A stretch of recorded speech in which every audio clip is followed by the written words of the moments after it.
Price the lord. ನನ್ನ ಪ್ರಿಯ ಆತ್ಮೀಯ ದೇವರ ಜನರೇ, ಹೇಗಿದ್ದೀರಾ? ಆಶೆ ಪಡ್ತಾ ಇದ್ದೀನಿ ತಾವೆಲ್ಲರೂ ಸಂತೋಷವಾಗಿದ್ದೀರಿ ಎಂಬುದಾಗಿ.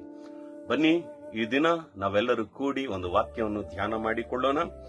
ಜ್ಞಾನೋಕ್ತಿಗಳು 8ನೇ ಅಧ್ಯಾಯ 35ನೇ ವಚನ. The book of proverbs 8:35. ಜ್ಞಾನೋಕ್ತಿಗಳು 8:35. ಅದು ಹೀಗೆ ಹೇಳುತ್ತಾ ಇದೆ: ನನ್ನನ್ನು ಕಂಡುಕೊಂಡವನು ಜೀವವನ್ನು ಕಂಡುಕೊಳ್ಳುತ್ತಾನೆ, ಅವನಿಗೆ ಯೆಹೋವನು ಕೃಪೆಯು ದೊರೆಯುತ್ತದೆ. Amen. Hallelujah. For who find me find life and shall obtain favour from the lord. Praise the lord. Hallelujah. ನಾವು ಏನು ಮಾಡಬೇಕು? ಮುಂಜಾನೆ ವೇಳೆಯಲ್ಲಿ ಈ ಪ್ರತಿದಿನ ವಾಕ್ಯಕ್ಕಾಗಿ ನಿಮ್ಮಲ್ಲಿ ಅನೇಕರು ಆಸಕ್ತಿಯಿಂದ ಕಾಯ್ತಾ ಇರ್ತೀರಾ. ಯಾಕೆ ನಾನು ಬೆಳಿಗ್ಗೆ ಎದ್ದೇಳಬೇಕು? ದೇವರ ವಾಕ್ಯ ನನಗಾಗಿ ದೇವರು ಕಳಿಸುತ್ತಾರೆ, ನಾನು ಆ ವಾಕ್ಯವನ್ನು ಕೇಳಬೇಕಂತ ನಿಮ್ಮಲ್ಲಿ ಅನೇಕರು ದಾಹವುಳ್ಳ ಮಕ್ಕಳಾಗಿ ಪ್ರತಿದಿನ ಕಾಯ್ತಾ ಇದ್ದೀರಾ. ಹೌದು.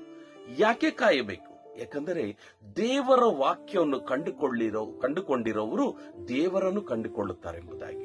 ಐ ಮೀನ್, ನಾವು ಈ ವಾಕ್ಯ ಒಬ್ಬ ಮನುಷ್ಯನಾಗಿ ಅಲ್ಪನಾಗಿರೋ ನಾನು ಸಾರುತ್ತಾ ಇಲ್ಲ, ಅದು ನನಗಷ್ಟು ಸಾಮರ್ಥ್ಯವೇ ಅಷ್ಟು ಯೋಗ್ಯತೆ ಕೂಡ ಇಲ್ಲ. ಆದ್ರೂ ನಿಮ್ಮ ಹತ್ರ ಒಂದು ವಾಕ್ಯವನ್ನು ತಲುಪಿಸಬೇಕೆಂಬುದಾಗಿ ದೇವರೇ ಹೇಳದ ಮೇಲೆ ಆ ವಾಕ್ಯ ನಿಮ್ಮ ಹತ್ರ ತಲುಪಿಸೋದು ಒಂದು ಸಾಧಾರಣವಾಗಿ ವ್ಯಕ್ತಿಯಾಗಿ ನಾನು ಮಾಡ್ತಾ ಇದ್ದೀನಿ. ನನ್ನಲ್ಲಿ ಯಾವ ದೊಡ್ಡ ಸ್ಥಿತಿ ಇಲ್ಲ. ಆದರೂ ನಿಮ್ಮ ಹತ್ರ ಈ ವಾಕ್ಯವನ್ನು ತಲುಪಿಸಿರೋದು ಯಾರು ಗೊತ್ತಾ? ಸ್ವತಃ ದೇವರೇ. ಆ ದೇವರು ಹೇಳೋದೇನಂದ್ರೆ, ನನ್ನ ವಾಕ್ಯವನ್ನು ಅವರು ಕಂಡುಕೊಂಡರೆ, ನಾ ವಾಕ್ಯವನ್ನು ತಿಳಿದುಕೊಂಡರೆ, ನನ್ನ ವಾಕ್ಯವನ್ನು ಕೇಳಿಕೊಂಡರೆ, ನನ್ನನ್ನು ನೋಡಿರೋ ಹಾಗೆ, ನನ್ನನ್ನು ಕೇಳಿರೋ ಹಾಗೆ. ಐ ಮೀನ್, ಸೊ ದೇವರನ್ನು ಯಾರು ಕಂಡುಕೊಳ್ಳುತ್ತಾರೋ, ದೇವರನ್ನು ಯಾರು ನೋಡುತ್ತಾರೋ, ವಾಕ್ಯ ಹೇಳುತ್ತಾ ಇದೆ, ಅವನಿಗೆ ಯೆಹೋವನ ಕೃಪೆಯು ದೊರೆಯುತ್ತದೆ. Price the lord. ದೇವರ ನಾಮಕ್ಕೆ ಮಹಿಮೆ ಉಂಟಾಗಲಿ.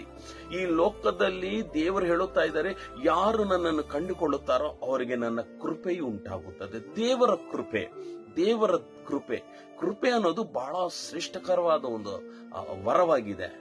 ಅನೇಕ ಮನುಷ್ಯರಿಗೆ ಕೃಪೆ ಇಲ್ಲದೆ, ಅನೇಕರ ಕೃಪೆ ಅಂದರೆ ಗೊತ್ತಿಲ್ಲ. ಕೃಪೆ ಬಹಳ ಪ್ರಾಮುಖ್ಯ. ನಾವು ಈ ಲೋಕದ ಪ್ರಯಾಣದಲ್ಲಿ, ನಾವು ಈ ಮನುಷ್ಯರ ಮಧ್ಯದಲ್ಲಿ ನಾವು ನಡ್ಕೋಬೇಕಂದ್ರೆ ನಮಗೆ ಒಂದು ಕೃಪೆ ಬೇಕು. ಅದು ದೇವರ ಕೃಪೆವಾಗಿರ್ಬೇಕು. ಮನುಷ್ಯರ ಕೃಪೆ ತಾತ್ಕಾಲಿಕ, ದೇವರ ಕೃಪೆ ಶಾಶ್ವತ. ಸೊ ದೇವರ ಕೃಪೆ ನಮ್ಮ ಮೇಲೆ ಇರಬೇಕು. ಈ ಮುಂಜಾನೆ ವೇಳೆಯಲ್ಲಿ ನಿಮ್ಮ ಅನುದಿನ ಪ್ರಯಾಣ ಪ್ರಾರಂಭ ಮಾಡಬೇಕಂದ್ರೆ ನಮ್ಮ ಮೇಲೆ ಇರಬೇಕಂದ ಒಂದು ದೊಡ್ಡ ಒಂದು ಕಾರ್ಯವೇನಂದ್ರೆ ದೇವರ ಕೃಪೆ. ಆ ದೇವರ ಕೃಪೆಯಿಂದ ನಾವು ನಡೆದುಕೊಂಡರೆ ದೇವರ ಕೃಪೆ ಈ ದಿನ ನಮ್ಮನ್ನು, ನಮ್ಮ ಕುಟುಂಬವನ್ನು, ನಮ್ಮ ಎಲ್ಲಾ ಸ್ಥಿತಿಗತಿಗಳನ್ನು ಕಾಪಾಡುತ್ತಾರೆ. ಯಾಕೆ ದೂರ ಇದ್ದೀರಾ? ಬನ್ನಿ, ದೇವರನ್ನು ನೋಡಿರಿ, ದೇವರನ್ನ ಕೇಳಿರಿ, ದೇವರ ಕೃಪೆಯನ್ನು ಹೊಂದಿಕೊಳ್ಳಿರಿ. ಪ್ರಾರ್ಥನೆ ಮಾಡಿಕೊಳ್ಳೋಣ. ಪರಿಶುದ್ಧನೇ, ನಿನ್ನ ಕೃಪೆಯಿಂದ ನಿನ್ನ ಮಕ್ಕಳೆಲ್ಲರನ್ನೂ ಈ ದಿನದಲ್ಲಿ ನೀನು ಕೃಪೆಯಿಂದ ಕಾಪಾಡಿ, ಈ ದಿನವೆಲ್ಲ ನಿನ್ನ ಕೃಪೆ ಮಾತ್ರ ಇವರನ್ನ ರಕ್ಷಿಸಲಿ ಎಂಬುದಾಗಿ ಯೇಸು ಕ್ರಿಸ್ತನ ಅತಿ ಶ್ರೇಷ್ಠವುಳ್ಳ ನಾಮದಲ್ಲಿ ಈ ಪ್ರಾರ್ಥನೆ ಬೇಡಿ ಹೊಂದಿದೆ. ಆಮೆನ್. Price the lord. ನಾಳೆ ಮರಳಿ ನಾವೆಲ್ಲರೂ ಒಟ್ಟಾಗಿ ಭೇಟಿಯಾಗೋ ತನಕ ಪರಿಶುದ್ಧಾತ್ಮ ದೇವರ ಕೃಪೆ ನಿಮ್ಮೆಲ್ಲರನ್ನು ಕಾಪಾಡಲಿ. May God bless you. Praise the lord.